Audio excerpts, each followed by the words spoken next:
commissioner's predecessor said one day to me, "You haven't seen Africa. You haven't seen progress unless you see Rwanda." And I just landed in Rwanda, and ever since I keep going back. It's a country that calls you back. I can say that we have started paying a lot of attention to, for example, Swachh Bharat in the last 5.5 years. But you saw in the documentary, Rwanda is being paying attention to Clean Rwanda for 25 years. When you land in Rwanda and you drive from the airport into the city, you can look for and not find dirt or paper or plastic. Rwanda banned plastic.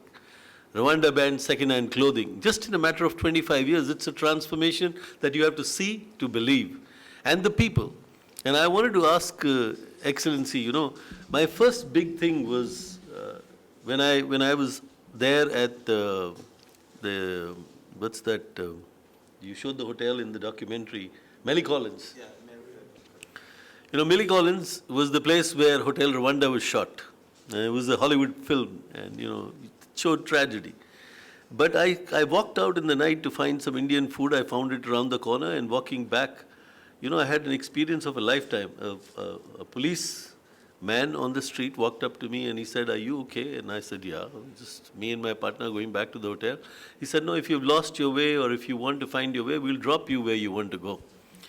I have found, Excellency, that Rwanda pays a lot of attention to keeping it not just clean, but it's a country that believes in law and order, peace, and works by the letter of law. That means people who go there and want to start businesses or want to do just anything are comfortable and are made comfortable in doing so. Is that one of your success stories? Absolutely, you said it, yeah. We came from part of the cause of the genocide was a long period of not respecting the laws, not giving people their rights, not respecting human rights, and not giving people the right to live their lives and make determination, which is where the documentary actually started, with a little bit of the history of the country. We had to have a different country. We had to have a stable country, a peaceful country, one that cares about its people, that cares about guests, that cares about people who visit the country. And that's why also tourism has grown. Tourism is one of the largest sources of foreign income to Rwanda. It brings in as much as we get from the other sectors like agriculture and mining. So it's a very, very important part of our economy. And you cannot run a successful tourism economy if you are not stable, if you are not peaceful, if you don't allow people the freedoms to move around, to enjoy. Like you are walking in the night, you need to be peaceful, you need to feel secure, you need to be secure, not just feel secure, but actually really be secure. So we pay a lot of importance to law and order. But we also needed foreign direct investment. We needed private sector to bring in capital and build, which many Indians have been able to do, starting business. And to do that, you've got to ease the environment for doing business. So you make it easier for people to register their business, you lower the cost of doing business, you lower the cost of doing business, and that's why we've been able to undertake reforms that enable us to actually make Rwanda a competitive economy and one that is able to attract foreign capital. So we've got to do that. We had no choice. That's the pillar upon which we had to build a new Rwanda. So, and you've been traveling with so many delegations, business delegation to Rwanda. I think we are enjoying quite a lot in terms of that connection, and we also thank you for what you are doing, along with other friends. Yeah. But one thing that struck me was very long ago. I mean, not very, I would say in the 25 years since genocide, probably, I first went there when it was halfway through this period. And there is literally no ban. Of course, Peter went and interviewed the president, and he shot a documentary, and there's only so much you can put in 1 hour, but he packed in a lot, I think. But you can actually move around freely and film and interview and talk to people and gather news or information and put out everything you want. Is that also something that Rwanda actually truly believes in and stands up for in the African continent? Because some places can be scary. Absolutely, absolutely. I think one of the highlights of the visit, actually, of the Prime Minister of India, Prime Minister Modi, to Rwanda last year, was that normally when visits happen, they are constrained, they are mostly confined in the capital and mostly to the presidential palace and to the five-star hotels. But this is a very, very unique visit where the president and the prime minister drove out of Kigali for 1 hour, almost 1 hour and 15 minutes, to go out in the village where these cows were donated, way out in the rural areas, rural area out of Kigali. And they spent quite a long time, not just on the road, but also in the village, interacting with the community, going into cow sheds, and quite a very, very vibrant interaction. All that could happen because of it's a secure place, that you're secure, that one, you'll be on the road is secure, the destination will be secure, and you can be able to travel across the country. Absolutely, stability is very, very important, security. A couple of more things, since you mentioned the Prime Minister's visit. You know, how come Rwanda became the first country and its carrier, Rwanda Air, became the first carrier to get fifth freedom rights from India? You ferry passengers from Kigali to India, India to China, back to India. India doesn't give that sort of, treatment to other carriers. I think actually credit to India. India has been very, very clear about its engagement with Africa. Very, very clear. And I think if you look at the last 5 years, of course, there is a long history to the India-Africa connection. But also, a lot of momentum has been actually really, really built in the last 5 years. I think India has also not just expressed that desire to engage more vibrantly with Africa, but has actually taken very concrete steps to do that. And one of the things that it opened up to was connectivity, because you can't engage if you are not traveling between each other. So India was very, very keen to ensure that there are direct air connectivity between our two continents. And Rwanda Air, of course, we had the we've had the Ethiopian Airlines coming here for a long time. We've had Kenya Airways coming here for a long time. Of course, Rwanda joined that club, but more also, I think, have come. Air Tanzania has started coming here.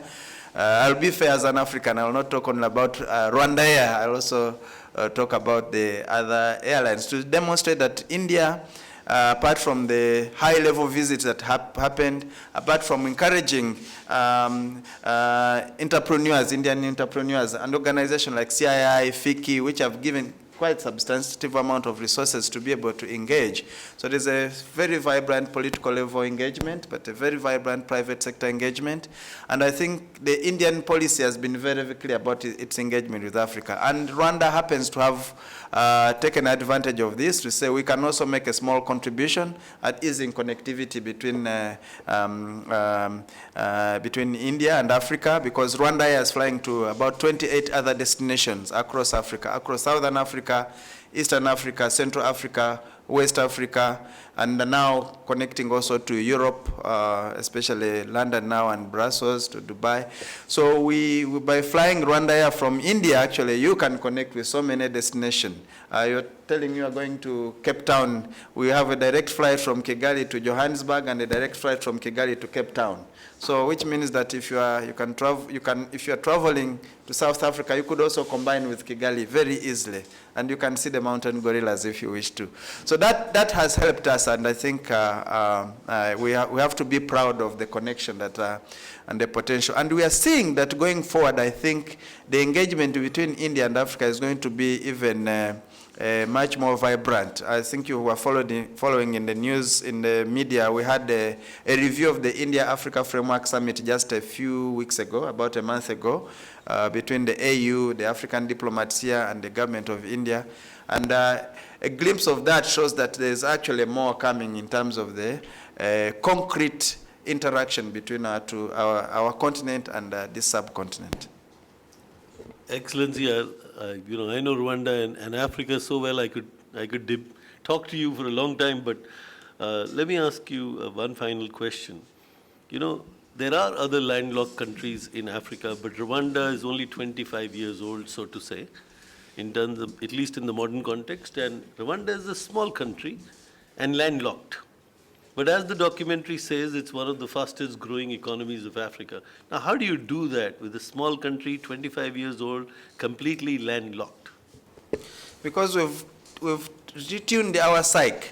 We don't see ourselves as landlocked. We now actually see ourselves as land-linked. How are we land-linking ourselves?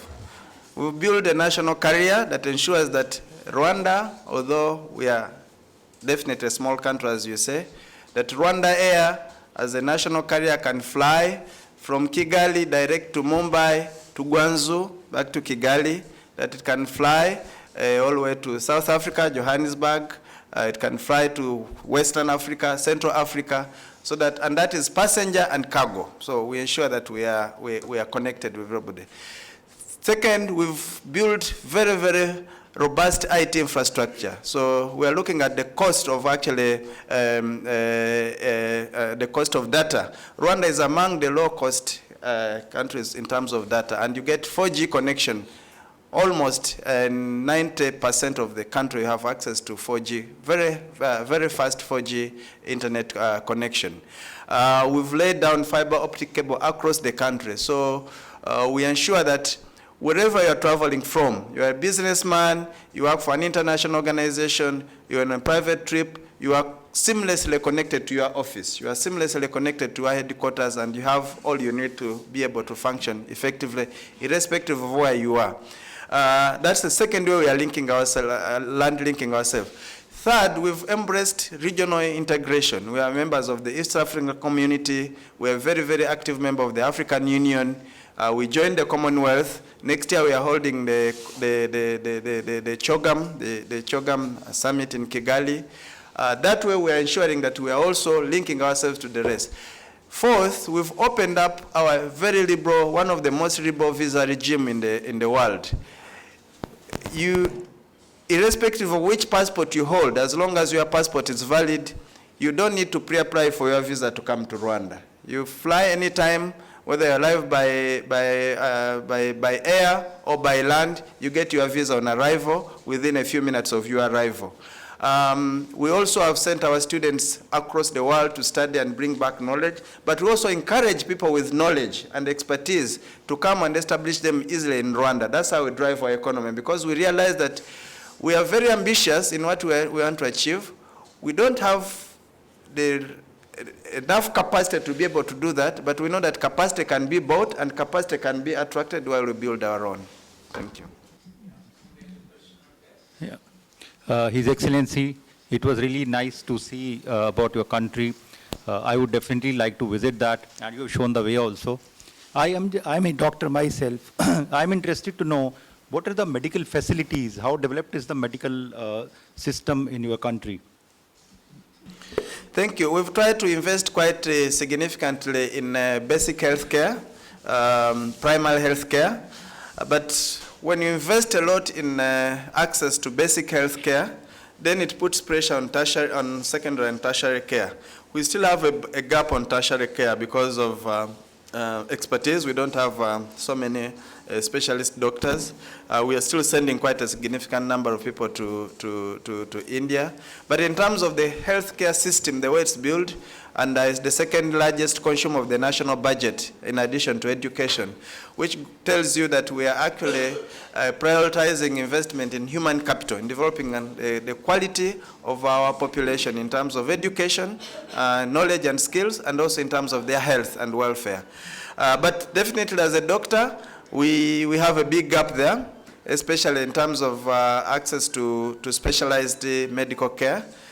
We have so many doctors from India who go to Rwanda for medical camps, but we're also encouraging Indian entrepreneurs to build hospitals in Rwanda. We are beginning to see good steps towards that. Certainly, we are making headway in terms of some basic aspects of higher-end diagnosis. There's still a gap there, so we can discuss. I think we can discuss. You're among the people that we really need. His Excellency, just want to ask you about a similar question. It's about the nutrition in Rwanda. I mean, apparently it's one of the best. And how important has been this Africa Improved Foods role in that? Africa Improved Foods, there's a company which is Rwandan government has started with.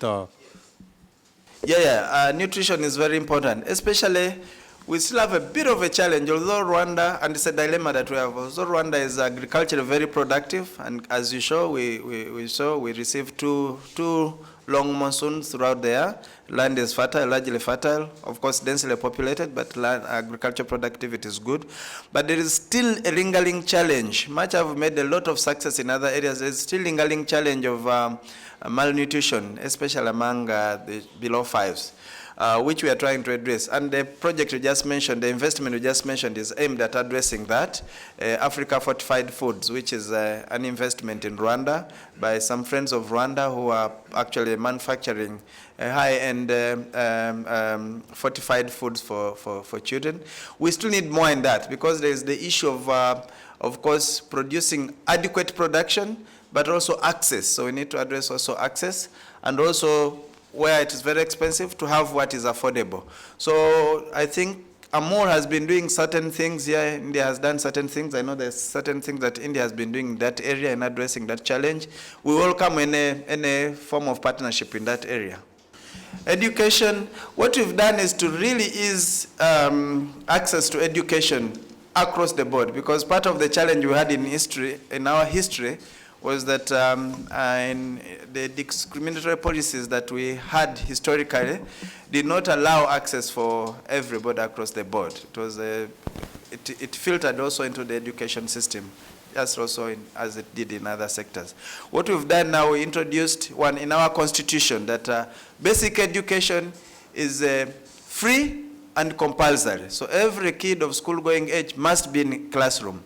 They must be in classroom initially up to we redefined the basic education. Instead of defining it as primary education, we first defined it as the first 9 years of education, which means that kids have to be in school from grade 1 through what you call O levels here, ordinary level education.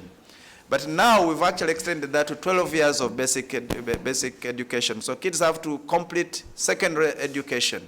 And they don't need to pay for it. Government pays. And every kid must be in school. We are doing all we can to enforce that. It has had a good impact on access to education.